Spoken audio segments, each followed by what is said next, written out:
Great.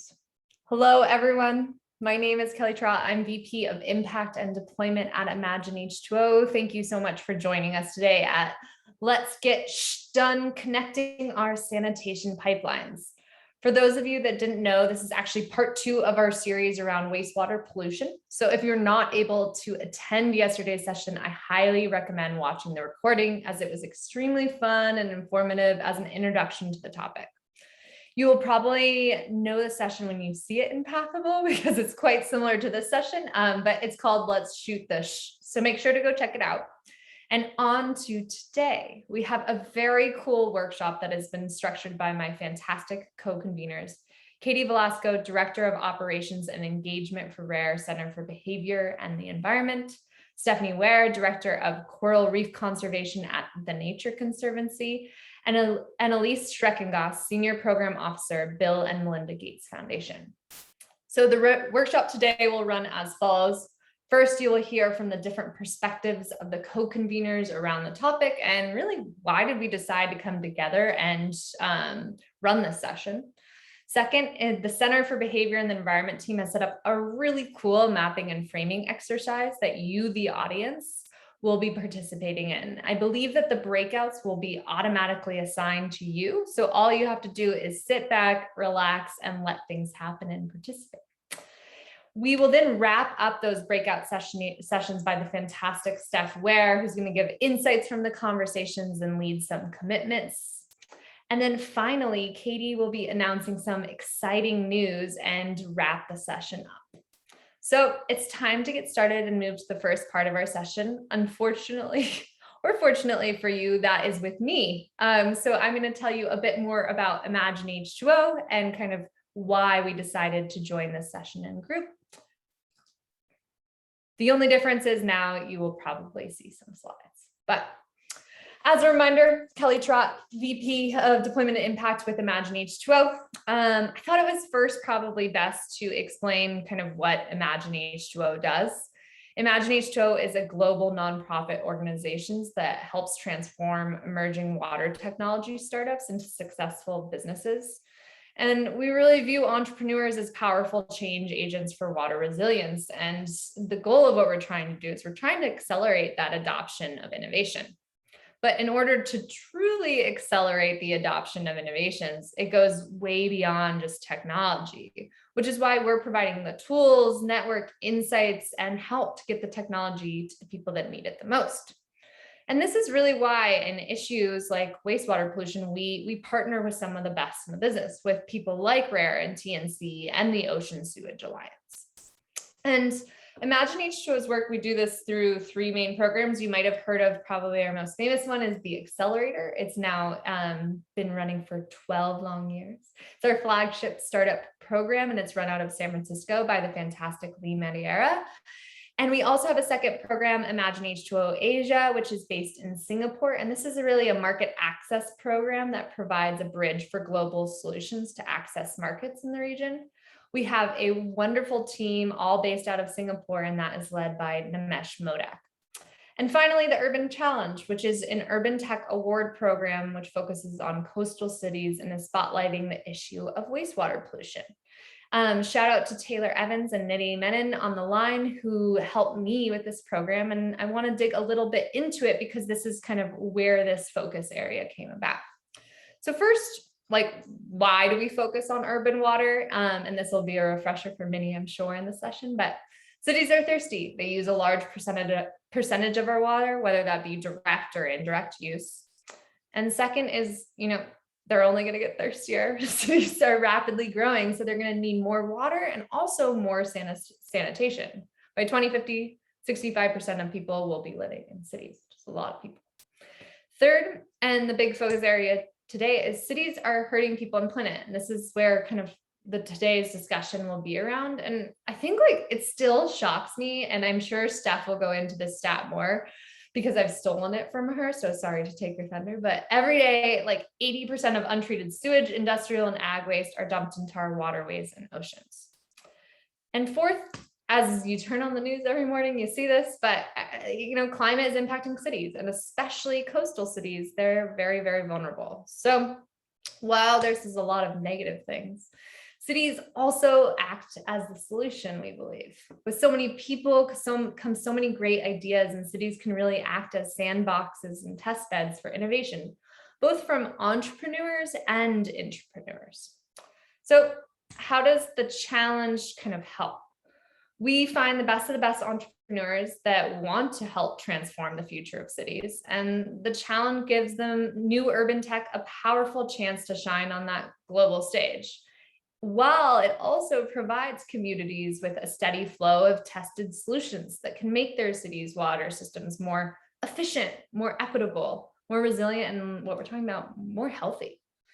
And so what the key is here in this program is that we actually don't really force any projects to happen. All the projects are sourced by entrepreneurs themselves to ensure that proper buy-in from the tech adopters and communities that they're working in. So what does this mean for wastewater pollution?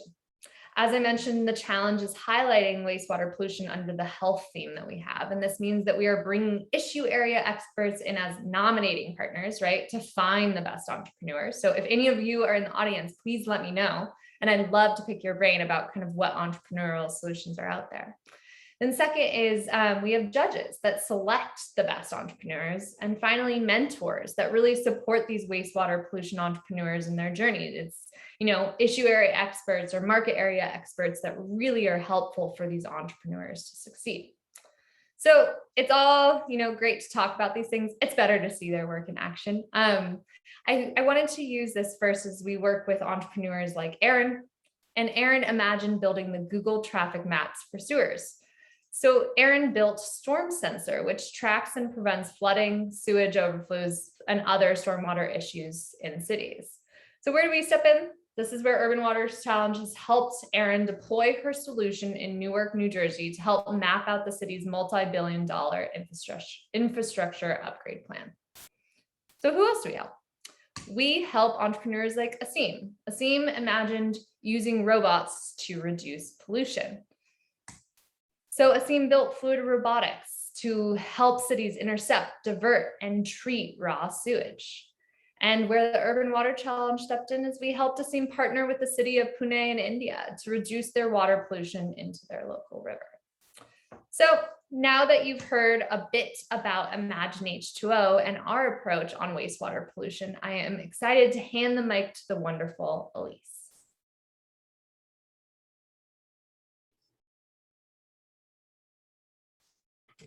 Thanks, Kelly. That was great. I want to just start out by saying thanks to everyone for joining this session. We're super excited to get lots of ideas from you, as well as share some of the things that we're doing. I want to go ahead to the second slide in my deck. The Gates Foundation is doing a lot of work in sanitation, but I want to focus in terms of participation in this panel on our CWISE work, which is citywide inclusive sanitation. And the goal of our CWISE program overall is to really look at how are we going to be able to facilitate, not we, the Gates Foundation, but we as a global sector, facilitate the shift from MDGs to SDGs. Under the Millennium Development Goals, we wanted to get everybody access to sanitation. Under the SDGs, we want to get everyone access to services. That is a much higher bar, and the bar is frankly getting a lot higher as aging infrastructure gets older, as climate change gets worse, and as urbanization continues to accelerate. In that context, we knew that we had to rethink how urban sanitation systems, the assumptions around urban sanitation systems. We have wastewater treatment facilities and large pipe sewers, and progress with that infrastructure was not moving fast enough. Doesn't mean that it's bad. It just means that we needed something as a sector and as cities around the world for the millions and increasingly billions of people who are without sanitation, and increasingly in dense spaces without safe services. The alternative to that has been fecal sludge management, which has really been about emptying pits, engaging the private sector, soliciting behavior change from individuals. It is a very slow and incremental and pilot project-based approach to change, and it just wasn't moving fast enough. And it was really sitting outside of government systems a lot of times, and it also just wasn't reaching the poor. And so when we said kind of how do we bring these things together, we start with kind of what do we want to see in cities, and what we want to see in cities is equitable services, safe services, and services that are sustained. So not pilot projects and not infrastructure that's built and not turning into services. If we start with those three goals, which seem fairly simple, but are actually really difficult to achieve and aren't always named in projects or investments or even mandates of government organizations, if we want to see those three outcomes, then what do we need? We know that there's a market failure here. We know that there's a common good problem. We know that pathogens are invisible. The first thing that we need is a responsible management entity that has a legal mandate to deal with this problem. They need to be accountable, and they need to be resourced for both planning use of resources and managing the use of resources. You can go to the next slide. So if we use that as the framework for how we want to think about this problem, at a very high level, it allows for lots of different versions of that, depending on what your institutional arrangements are, where you're starting from. That's kind of the high level goal. The way then we've been investing is with our partners and with a few cities around the world. We're working very closely with 8 cities in 5 countries, as well as with 5 IFIs and several other development partners to say kind of, if we use that framework as our North Star, what can we learn together about actually how to do this? And I want to first acknowledge that everyone is learning this together. It is not something that's been done outside of very few scenarios. And so I just wanted to take the rest of this limited amount of time to say some of the things that we've been learning most from our partners. We have partners in regulatory and utility or city partners in Lusaka, Zambia, in Dakar, Senegal, in Kampala, Uganda, in Khulna, Bangladesh, and in 4 cities across India. We have several other we have several other cities that we're working with, but those are our kind of flagship cities where we're really leaning on them to both make some really substantive systems changes, but also to help us learn as a sector, what are the challenges to actually executing this great idea? And the first thing to note is that this is about services. It's not about a thing. It's not about investment in hardware. That's also important, but the end goal has to be services, and our plans have to shift to service planning. As an NGO and donor and development sector, we have to start thinking about services as public sector services, because they can't sit outside of the public sector. They can be, the public sector organization has to drive private sector engagement and can open space for civil society to engage in both the service delivery and accountability systems. But we do need the public sector services, or we won't get to scale and we won't get to sustain services. None of this can happen without data systems. And there is a deep underdevelopment and underinvestment in basic data systems. So huge amounts of infrastructure money are going into cities and authorities, service delivery authorities, to build out hardware when they haven't been resourced to build basic data systems for planning services and managing services and finances. And at the country level, those data systems don't yet exist in a lot of cases either.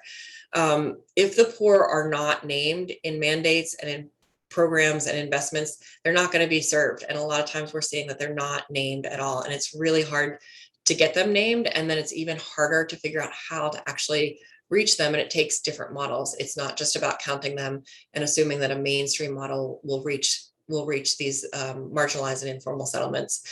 Innovation is super important. We don't have great options right now. Options, hardware, new innovation and technology options won't fix the problem. And without incentives, we won't have demand for that innovation, but we do need innovation desperately. And then development partners, we have to make ourselves be held more accountable. We have to do that ourselves. We need beneficiaries, beneficiaries in quotations, because they don't always benefit. Beneficiaries need to be holding development partners accountable, and do that with data as well. And we need to acknowledge that we're learning along the way with our partners, and with the cities that we're hoping to build capacity in. And we spend a lot of time as the development sector learning in these meetings, on calls, on all kinds of workshops, and we don't always allow public sector partners the same learning space and time, and committing, especially as they shift into entirely new mandates, entirely new sectors of their work. Utilities that were doing sewerage before, at best, for maybe 10% of their city, expecting them to shift into non-sewage sanitation for 85% of their city or 100% of their city is a technology that they've never used before. It's software that they've never used before. It's business models that no one knows really how to design. We have to invest in allowing public sector service professionals to learn and guide and provide feedback to development partners about what they need and the pace at which they can make change. So I'm going to leave it there. Those are the top lessons that we have. And I just wanted to share those out. I think we're going to continue to learn and be humbled by the scale of this challenge. And hopefully everyone here can contribute to that process. Thanks.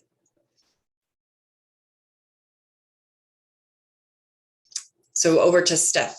Thanks. Okay, just a second. Great. Thanks, Elise. Okay, so first, I just want to share also that I'm really excited for the chance to put a spotlight on the challenges surrounding wastewater pollution in coastal waters. So let's get started. Get to my first slide, please, Katie. Okay. So for too long, people have been using the ocean as the solution for disposal of wastewater. Many cities have been designed to combine stormwater and sewer water, as Elise was talking about a little bit there, so that rain events don't overwhelm treatment plants, ultimately discharging tens of trillions of gallons of sewage and stormwater into the ocean every year. An estimated 80% of our global wastewater is discharged untreated into the environment. The assumption has been, not surprisingly, that the ocean can handle it, that in fact the ocean can treat the wastewater, relying on the old adage, the solution to pollution is dilution. So I'd like to put an end to that today. Let me be very clear that our oceans and our environment in general cannot handle it, and in fact has been very severely impacted by it. And we have to put an end to it. We can't sustain this. So today what I want to do is very briefly give you a brief overview of some of the impacts and mechanisms that are leading to decline in key coastal habitats, of which billions of people depend. Next slide. So let's start with wetlands. Wetlands, like salt marshes in the temperate zones and mangroves in tropical zones, are broadly understood to be really excellent natural filters. In fact, we dump untreated wastewater into these wetlands like it's our business. It's a matter of practice. Unfortunately, because these wetlands are nutrient limited, the assumption that adding more nitrogen and phosphorus to the system might even be beneficial has led to the common practice of using wetlands as natural filters, removing pollutants such as nitrogen and even pathogens to the benefit of nearby habitats that are more sensitive, like coral reefs. But what we now know is that yes, these systems are nutrient limited, but they have their limits, like all things. And what happens is that the plants take up all these extra nutrients and shift their production from below ground roots to above ground shoots, leading one to assume, if you're just looking at the system from, walking through it, boating past it, that it's thriving because the grass is so tall and lush, or the mangrove canopy is so thick. But because the root systems are now underdeveloped, because they've put all that productivity above ground, they're shallow, the plant no longer has a root system that can really support it, especially through the hard times. And we've got lots of hard times ahead for these kinds of environments. In the case of salt marshes, they are susceptible to erosion, sea level rise, storm surge, In the case of mangroves, they're susceptible to drought and salinity stress. Next slide. Oh, well, I actually want to say one thing, because I'm not necessarily talking to a nerdy ecology audience. Losing these habitats has great consequences, both to ocean health.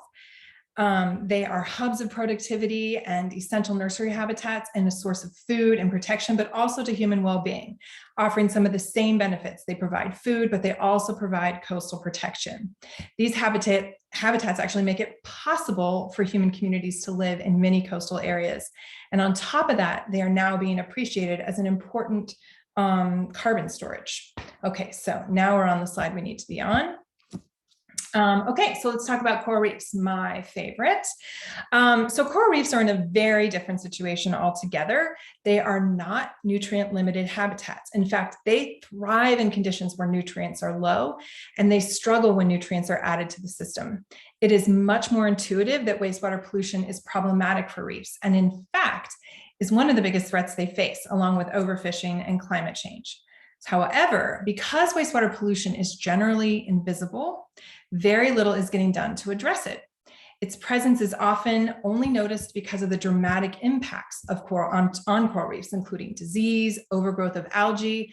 As one famous coral reef scientist puts it, Jeremy Jackson, the rise of slime. It's really gross. But these impacts can be masked by other threats, so it's really murky. And it's only recently that science is catching up and clearly demonstrating what has always really been intuitive. We are losing reefs to wastewater pollution.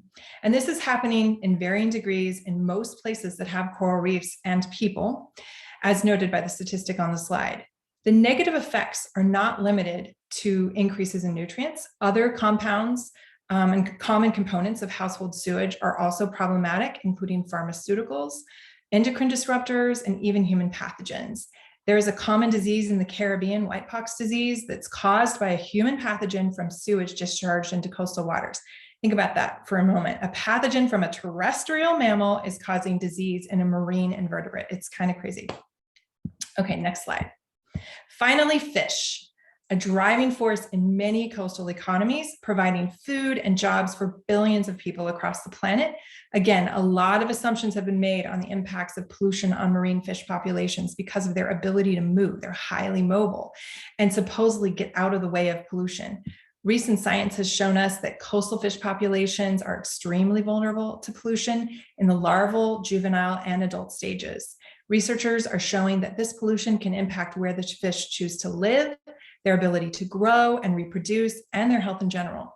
Diseased fish with deformities are showing up in areas with known sewage pollution and contaminants, and are being found in the tissues of juvenile fish living near tertiary sewage treatment plants. It's hard to get out there, that are discharging treated water. So they're actually getting contaminated from treated water. The fish are just soaking up whatever is in the water one way or the other.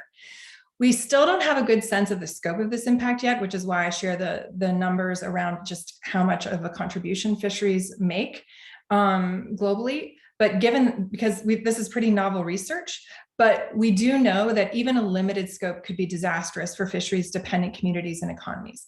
So while this is new information, it can be overwhelming. Now we have to think about, we have a better sense of what's happening, and we need to do something about it. So we can do something about it. Next slide. So what can we do about this? Well, to start, we are sharing this information in forums like this as much as possible, but more importantly, we are coming together to figure out how we can work across sector to dispel this idea that the ocean is the solution to wastewater management. It's not. We have recently formed a new collaboration called the Ocean Sewage Alliance, which is not the sexiest name, but you get what we are thinking about. We just launched in June, and we are now 22 partner organizations plus academic scientists and growing. Next slide. You can find our website at oceansewagealliance.org and follow our social media accounts. We are keen to connect with others with similar interests to work with us to fill the knowledge gaps, build partnerships, and find more sustainable and ocean-friendly ways to manage our wastewater. We'll be building out a knowledge hub over the next coming months, and we welcome you to follow or join in and contribute. Thank you. Thanks, Stephanie. I really appreciate that. For people, if you have questions for the previous speakers too, or as we go, please feel free to use the chat feature on Pathable. I know that we are running through a lot of interesting stuff, and people might have questions, and we'll try to answer them there as we go. So welcome, everybody. I am Katie Velasco. I'm coming to you from RARE's Center for Behavior and the Environment. Part of why we think about and care about this challenge is because as we look at virtually every environmental challenge that exists on our world today, we see that to solve it, someone somewhere has to start behaving differently. That at the root of many of our challenges are actual human behaviors, whether they are fishers, farmers, government leaders, city leaders, utilities, consumers. Everyone has to start doing something differently. And so the science of human behavior matters when developing our challenges, the interventions to our challenges.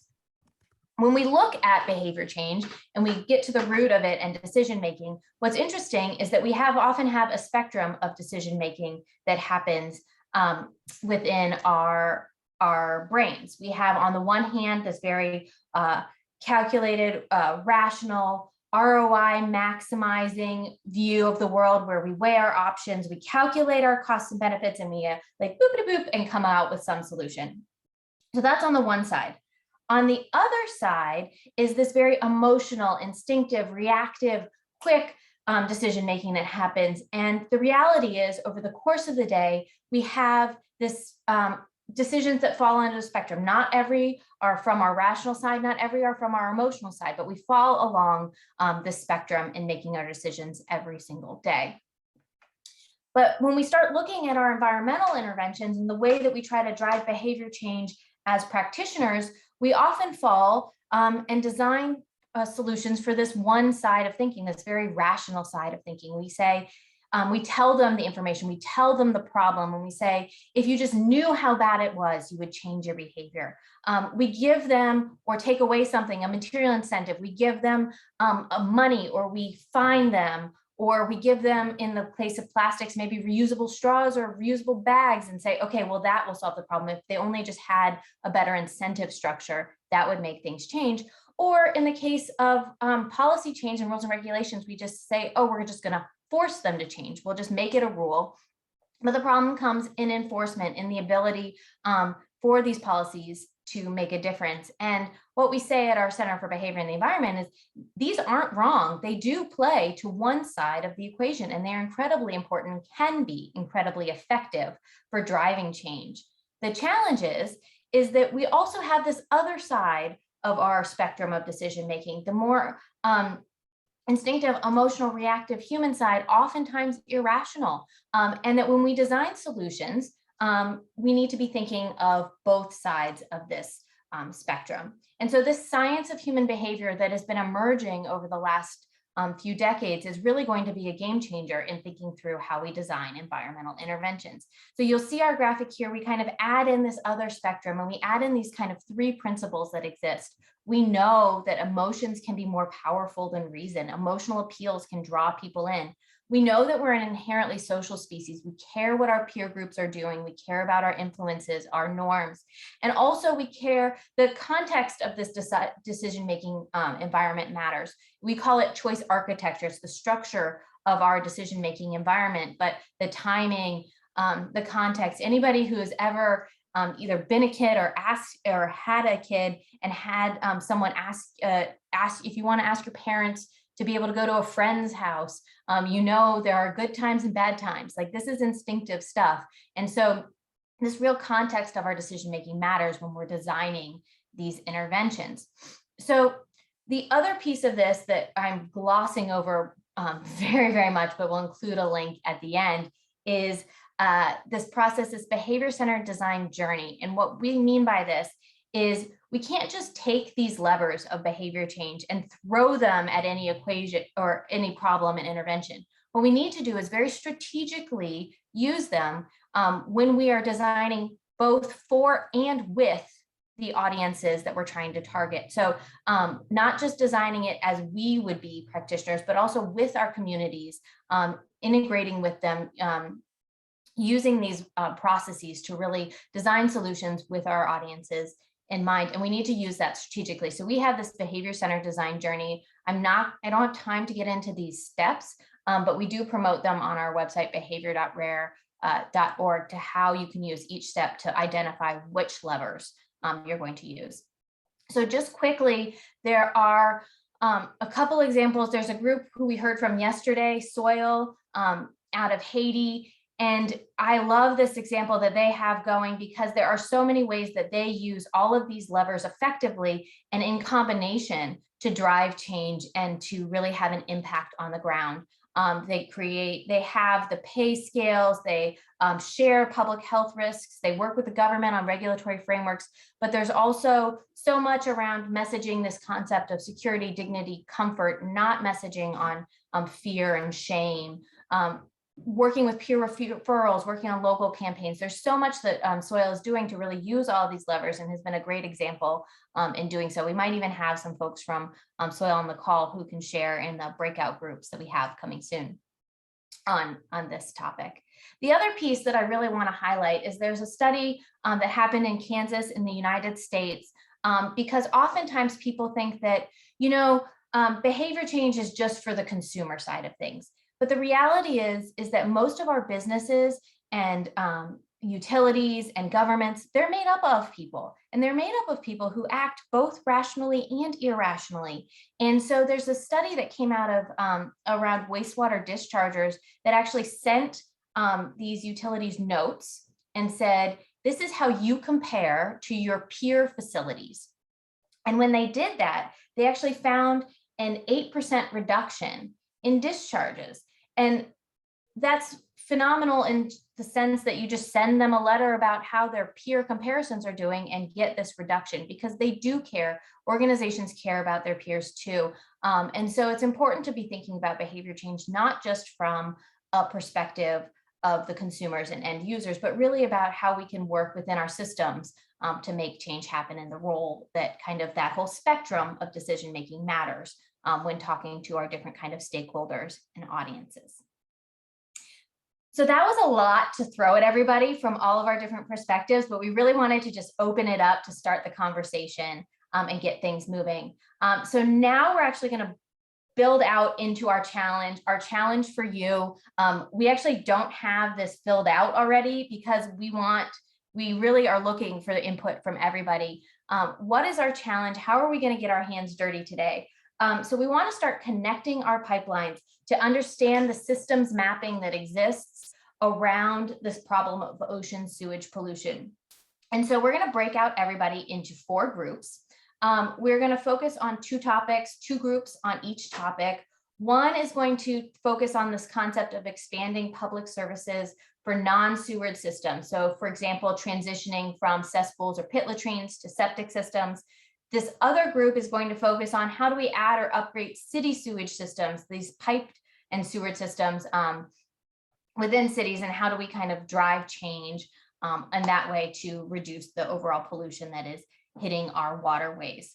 So you're going to be randomly assigned to a group. We're going to work within a Google document. We have the questions and the prompts to work through to create the systems map that Kelly will drop into both the Zoom chat and the Pathable chat, so you have access to it. We'll ask that as we go through this activity, we have about 40 minutes to do it. We're going to ask people to help take notes. You can fill in rows. If you have ideas that we aren't talking about, go ahead and put them lower down, maybe after row 25, so we can still capture your thoughts and feedback. And expect that when we come back, we're going to be doing some debriefing. So we won't have assigned people to report back, but please, as you have reflections, jot them down, because we will be asking about them. And so I will go ahead and put people into your breakout groups. Hopefully this works. I will do my best now. So I will stop sharing. Oh, I want to share one last thing I forgot. Here are the kinds of questions as you go through the problem. You'll see them again, but just so you can start thinking as you get broken out into your groups. So let me do that now.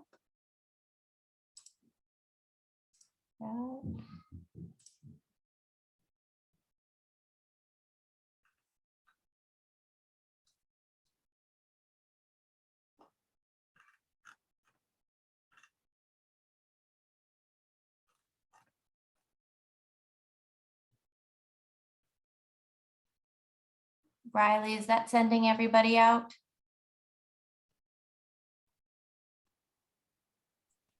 Yep, everyone, you should receive a prompt to join your breakout room. Thank you. I am going to head into my, I'll sign.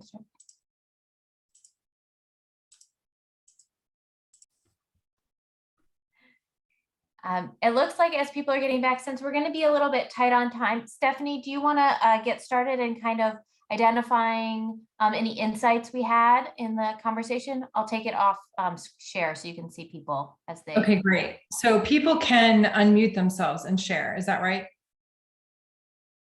Okay. So what we would love to do, and we know that I know in the group that I was in, we still had 1.5 questions to get through, and they were the most fun ones, I thought. So sorry we didn't get a chance to finish, but that Google Doc is open to you. And so please feel free to go back and put your thoughts in. We would really appreciate it if you did that. So what we wanted to do is just, we had 4 groups. We want to give every group a couple of minutes to just share if you want to share what you wanted to focus on, what you focused on, that would be great. And then if there was anything that you learned that was new to you, or that surprised you in the discussion, common themes of discussion, and any opportunities for collaboration. In our group, we didn't get to those, which I'm really bummed about. But if you saw an opportunity for collaboration in your group or in this session, we'd love to hear about that too. So I'll just go through the groups by number. So do we have everybody back now? Let's go with folks that were in group 1, which was that with you, Katie? That is true. We were the #1 group. I am not sure. I'm trying to see if we had folks. We didn't actually assign a reporter to come back out. So does anyone from my group who's here want to report out? Or even just share something that you learned that you were surprised by, or something that you want to get more involved in. Well, I will share one thing that was interesting that Suku from our group shared about this transition. We talked about the transition from like a pit latrine or a cesspool into septic systems. And one of the things that was very interesting that she highlighted was that there's almost a social norm in a community around having these systems in place. And so it's in figuring out how do you get that transition to happen when that's just what the community's used to, what they've always seen, what everybody has.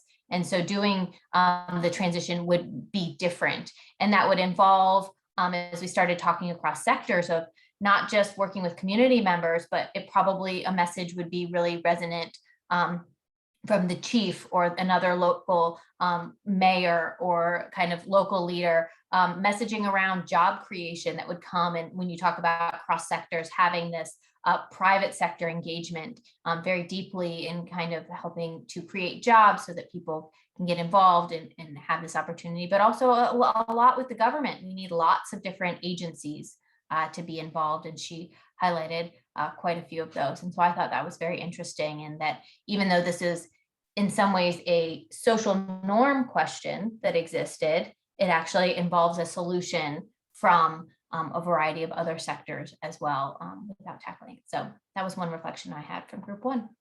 That's great. Is there anybody that wants to add from that group before we move to group 2?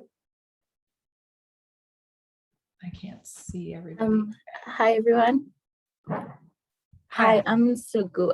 I just wanted to highlight, I think Katie already captured the content of what we discussed, but I also wanted to highlight how useful I found the framework that we used, and how it's so easy to get sort of on a tangent with the goal, but she was able to help us understand how to distill that, because I think once you get that goal clear, then it's easier to answer everything else. So I just found the exercise helpful. Thank you, Suku. We had the same experience in our group. So that's great to hear. Okay, let's move on to number 2. Number 2. Who is that? Kelly's. Yeah, I would love to put Esther on the spot and maybe Vishwanath. I feel like they would be great. I think anybody from my group can speak up, but Esther, it sounded like she has some direct experience with some of this stuff. So if you have some thoughts, or Vishwanath, either if you could come off mute and share, I thought that would be great. Thanks, Alice. Yeah, true. The main goal we saw, which we desire actually, is improved environment and ecosystem or human health. What came out clearly for me as one of the goals is the universalization of access of appropriate hardware systems, where we see in areas where we are, for example, where I am in Uganda, people just have their own designs, whatever has in their head. So local authorities should provide the designs to developers or these household people who are building. And right now, as colleagues were also saying, and I actually assent to it, we are doing nothing apart from certificates, occupation certificates. They don't actually have sanitation components. If they do have, it's just kind of theoretical, not brought down to local context. And really, so sad. The barriers we have really is that building codes don't include sanitation systems. And then if we improved access to these good designs, we hope that even sanitation systems actually will be better. The other, which was so clear, was the issue of organizing sanitation services as a human right. Right now, we see the wealthier communities and poorer communities, as though the poorer communities are actually paying, as we see in these water bills, they're paying for sanitation, but they're not benefiting from it. The communities are actually suffering at the expense of the wealthy communities. So subsidizing local subsidy or a subsidy which is equitable would work also really for such communities. Yeah, I hand over to anyone in our group to also say something, just in case there was something I missed out. Thank you. Thank you, Esther. I wanted to actually, we are coming up against time, and I want to make sure that we get a chance to hear from one person from each of the other two groups, as well as do some wrap up. But before we get to group 3, I want to ask everyone to, in the chat that's in Pathable, right? So not in the Zoom chat. I don't think you guys can work there. Could you please, we're asking you to make a commitment to yourself that you share with all of us of a step or action you're going to take based on something you heard or learned today. And just share that with us in the chat so we can get a sense of what kinds of things came to mind for you. And hopefully you will hold yourself accountable on that. We are not going to check back with you. But we would love to see what kinds of ideas have come from this just in this short time together. And clearly we could spend a lot more time together, which Katie is going to talk about at the end, assuming we have time. So one person from group 3, Kelly's group. I think we spoke either Christina or Ivan. They're still there or not. Hi there. Well, I guess I'll attempt a quick wrap up. We had a very interesting approach. We took the suggestion of Christina from Quito to imagine a very sort of quasi-realistic scenario in a particular place, in this case, Quito, with a focus on quote unquote decentralized systems, recognizing that decentralized is a very large spectrum from the very small to the relatively large, but it is something other than the single super large centralized systems. We began to identify the range of stakeholders that would be necessary to engage in a successful enterprise. We spoke to the financial aspect of how do decentralized systems work. How are they as competitive potentially or more competitive financially than the large systems? We didn't get into a lot of details around that, but we identified several places where systems could be competitive, including the ability to generate value-added end products like fertilizer from nutrients that are recovered. from human waste products that would have value for farming communities, et cetera. Also decreased costs of having to have all of those nutrients going into waterways and contaminating water bodies and the societal costs of that. So there is definitely a lens to view the economics in a favorable manner. And I would say just quickly in terms of wrapping up, I hope others from my group will quickly add if there's something significant that I undoubtedly I left out. But just the very message of decentralized, when we talk about urban environments, when we talk about large scale systems, it's possible that what we call decentralized approaches sort of tend to get left out of the discussion a little bit, as sort of like the the poor stepchild. And I think there was a sense in our group that decentralized systems, recognizing the variety and scale, have the potential to be a really important, potentially major, vital part of any discussion of how we deal with large urban systems, as well as rural and other types of scenarios. So I guess I'll stop there, and hopefully I got that mostly right. Thanks, Senator. Kelly says yes. Okay, so for group 4, do any of my group members want to go? If not, I can summarize, and then we'll turn it over to Katie. I'm looking at all of you, and nobody's unmuting. Okay, so I would say that unless Chris, did you want to go? You just popped up? No. All I wanted to say was to cheer on everything Ivan just said about decentralized systems, and happy to talk decentralized stuff all day long with people. Awesome. Yeah, and so in our group, it was interesting. We started out from a particular issue around the fact that one of our group members, Berger, is based in South Africa, and he talked about the water limits they had for daily use, and how it was 50 liters a day per individual and 9 liters it takes to flush a toilet. And so we're talking about this huge waste of perfectly good drinking water that's getting polluted and sent out into the ocean. And so we went from that and talked a little bit about urine diversion, but really quickly expanded to talk about just in general resource recovery, which is something that my colleagues and I talk about a lot in terms of a great environmental solution based on the fact that we are taking really good, valuable resources and polluting the environment with them. So we got into a discussion around, what that looks like, who's involved, we answered all of these questions until we got to the opportunity. So we hadn't quite gotten to that point.